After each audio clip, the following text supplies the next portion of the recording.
গত সপ্তাহে সোমবার ডিপিএল খেলতে গিয়ে হার্ট অ্যাটাকের কবলে পড়েন তামিম ইকবাল। তবে কপাল ভালো থাকায় সে যাত্রায় রক্ষা পান তিনি। পরে অবস্থার উন্নতি হলে উন্নত চিকিৎসার জন্য ঢাকায় হাসপাতালে আনা হয় তাকে। সেখানে ডাক্তাররা তার শারীরিক অবস্থা বর্ণনা দিতে গিয়ে এক পর্যায়ে তামিমের ধূমপানের বিষয়টি সামনে নিয়ে আসে।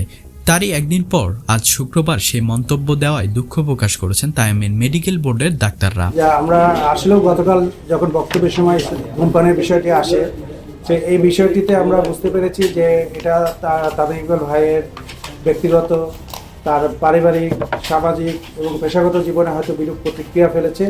এর জন্য স্যার যেরকম বললেন, আমরা আমাদের পক্ষ থেকে আন্তরিকভাবে দুঃখিত এবং আমরা তামিম ভাইয়ের প্রতি, তার পরিবারের কাছে আমরা ক্ষমা প্রার্থী। রাজধানী এভারকেয়ার হাসপাতালে গতকাল তামিমের হেলথ ব্রিফিংয়ে এক পর্যায়ে হার্ট অ্যাটাকের কারণ ব্যাখ্যা করতে গিয়ে ধূমপানের বিষয়টি সামনে চলে আসে, যেটা নিয়ে সামাজিক যোগাযোগ মাধ্যমে অনেকেই মজা করেছে এবং ট্রোল করেছে। পাশাপাশি একজন সেলিব্রিটি ব্যক্তিগত জীবন আচরণ নিয়ে মন্তব্য করায় নেটিজেনরা বেশ সমালোচনা করছেন, যে কারণে উক্ত বক্তব্যের জন্য ক্ষমা চেয়েছেন মেডিকেল বোর্ডের ডাক্তাররা। আজ শুক্রবার ব্রিফিংয়ে বোর্ডের ডাক্তাররা বলেন, হৃদরোগের ঝুঁকি হিসেবে স্মোকিংয়ের বিষয়টা সেখানে আসছে। এখানে তামিমের নামটা ভুলবশত চলে আসায় আমি দুঃখিত। আপনাদের অনুরোধ করব এই বিষয়ে মিডিয়াতে না প্রচার করা। এ সময় তারা আরও বলেন, আমার গতকাল যখন বিষয়টা বলি তখন আমরা বুঝতে পেরেছিলাম এটার জন্য তামিম ভাইয়ের পেশাগত, সামাজিক এবং পারিবারিক জীবনে বাধাগ্রস্ত হতে পারে।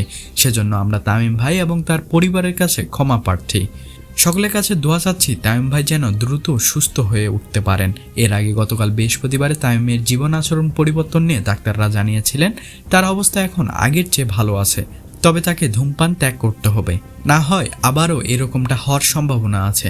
যদিও সে প্রথমে জানিয়েছে এটা সে ছাড়তে পারবে না, সিগারেট নিবে, তবে আমরা তাকে বুঝিয়েছি, সে বলেছে আস্তে আস্তে ছেড়ে দিবে।